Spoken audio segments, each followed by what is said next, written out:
impasabog sa mundo ng boxing matapos umanong ipagpaliban ni Turki Al-Sheikh ang planong match-up sa Saudi Arabia sa pagitan nila Junto Nakatani at Janrel Casimero. Nababahala umano si Al-Sheikh na posibleng ma-upset ni Casimero si Nakatani. Nakahanay sana bilang preparatory fight ito bago ang mas inaabangang super fight kontra Naoya Inoue.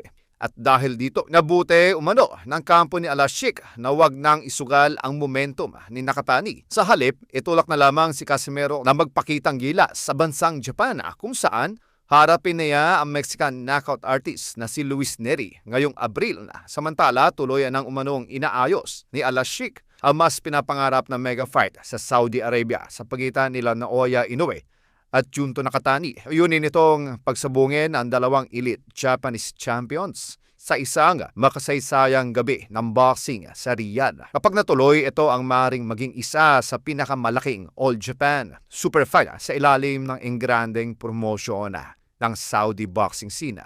Kanapaman mula sa ating nakuhang impormasyon ay tinutulak din ng Ohashi at ang Tekken Promotion na sa kanilang bansa na lamang ganapin ang naturang laban ni Naoya Inoue kontra Nakatani. Kumaga ay 50-50 pa kung sa Japan or sa Saudi Arabia gaganapin ang naturang super fight ng dalawang Japanese superstars.